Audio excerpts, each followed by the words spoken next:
Welcome to Table for 92, element number 68, erbium. It's number 68 because it has exactly 68 protons within its nucleus. For erbium, we're cooking up some traditional Swedish meatballs with no horse meat used. Remember when they found horse meat in the IKEA meatballs at one time? I mean, I have nothing against, eating horses. People eat horses all over the world. I just, would like to know beforehand when I'm getting my quasi-futuristic furniture. If you've never heard me say this before, this is important. If you are ever looking for a recipe from a particular country, go to their country's official government website. You can get a recipe off somebody on the internet saying they've got a traditional recipe. I say go to the source. It's pretty interesting. A lot of countries, they want you to know about their traditional culture and their traditional foods. The entire Swedish government recipes they've got listed have all been amazing so far. So Swedish meatballs for erbium, no horse meat.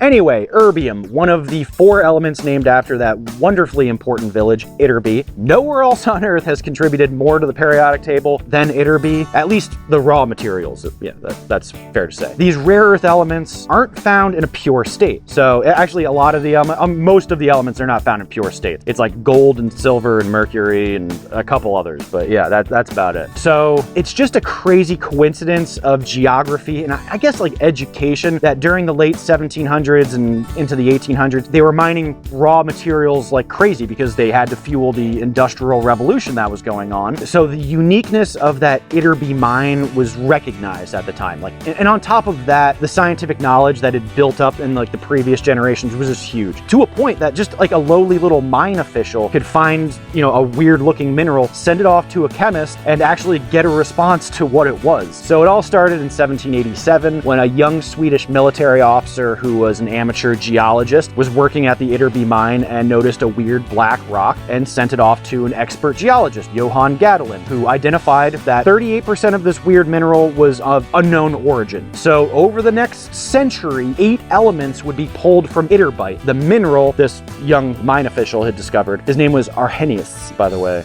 Cool name. So that mineral, though, they later named it after Gadolin, so it's called gadolinite now. 4 elements are named after that town of Ytterby: ytterbium, terbium, erbium, and yttrium. The other elements found in Ytterby: holmium, dysprosium, thulium, and lutetium. 1 island, 8 elements, and meatballs. No horse meat.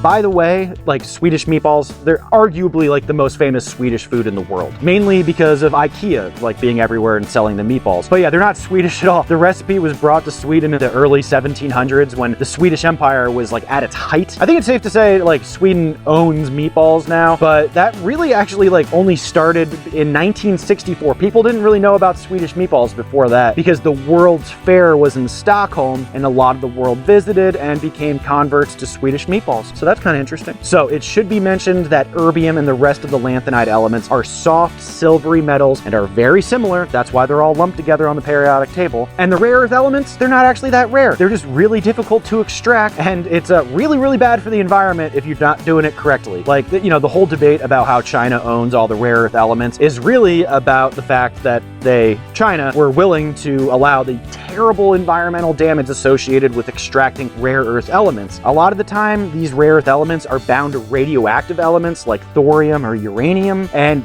that stuff leaches into the groundwater and really screws up things for the locals. Kind of like the discovery of the rare earth elements, how geography and the timing of the Industrial Revolution, I tie those things together as the catalyst for the discovery of all these elements. It's not about the individual people, it's more about the themes that are going on in history. The same can be said about the dominance of the Chinese government in rare earth elements and the game of the rare earth elements. All the rare earth elements were discovered between 1794 and 1906. Big time period, all this stuff is being discovered, but they weren't used in anything that entire time. Like, it's just funny to me that we debate so much about all this today, but like for, I don't know, almost 200 years, like people did not care at all. I just think that's funny. Like, it was just a curiosity, you know? There were enthusiasts. During World War II, chemists often had to work with rare earth elements in the Manhattan Project because to create the first nuclear weapons, they had to work really, really correct. Like, they had to make sure they had the most pure uranium. And it turns out those pesky rare earth elements are tied to uranium in a lot of these different minerals. So the scientists had to figure out how to get the frustratingly similar rare earth elements out of the uranium. So there was a lot of interest in rare earths by the scientists that came out of the Manhattan Project. And they actually had a rare earth research conference that met annually in the 1960s in a little Holiday Inn in Ames, Iowa. So that's fun. So in the 60s, the first widely available color TVs were put out on the market, and they used yttrium, so the first rare earth element, to make red colors. So about that same time, late 60s, early 70s, China opened up trade with the US. Look at this picture of a confused-looking Richard Nixon with chopsticks on his visit to China. Yeah.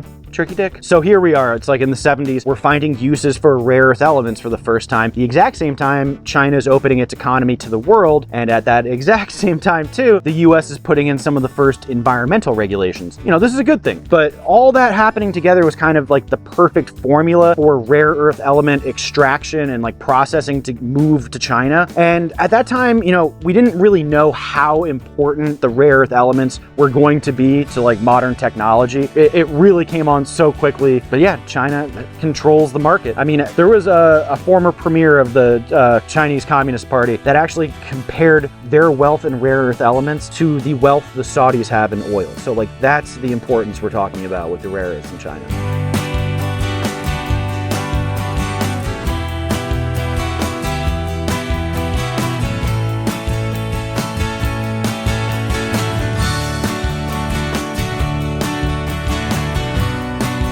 So these rare earth elements aren't necessarily mined in China. I mean, most are, but they do come from mines all over the world, and then they get processed in China. And when one country has the supply of stuff everyone needs, they can start using that as a geopolitical tool. You know, the Saudis have done that with oil before, and China has done that with rare earth elements on several occasions. At the end of the day, it is thought that China is responsible for 63% of rare earth elements mining, 85% of rare earth processing, and 92% of rare earth magnet production. Magnets, that's the important thing. That's what's in all our speakers and smartphones and stuff. But anyway, the discovery of erbium is remarkably similar to the discovery of other rare earth elements. As I mentioned before, rare earth elements are really similar and difficult to differentiate from each other. Like when trying to produce pure uranium, you get the same problem. So the whole history of finding rare earth elements pretty much goes like this. A new mineral was found in Sweden in the small village of Ytterby. A chemist is able to discover a new element in the mineral. Decades later,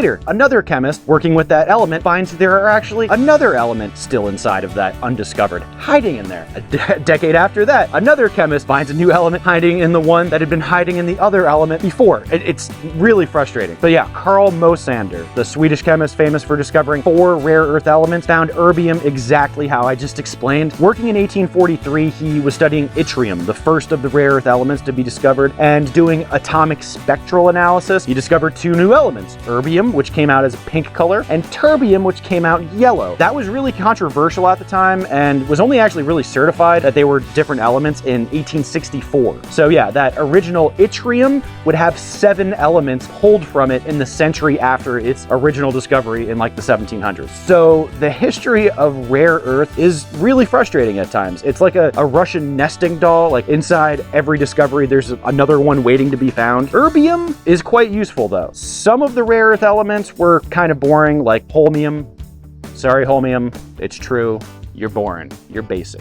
Erbium is used in ceramics and glass to add a pink color to them, even in sunglasses and welding glasses. Welders have them. Erbium is added to certain metals to make them more flexible and workable, but probably the most important use of erbium is in fiber optic cables. Along with other rare earth elements, erbium added to certain products makes them even stronger. I've heard it called magic fairy dust before, like chemists, professionals call erbium magic fairy dust. I just love that because it helps to strengthen everything, including your broadband. So we use it every day. Erbium, not so much holmium. Sorry, holmium. It's true. You're basic.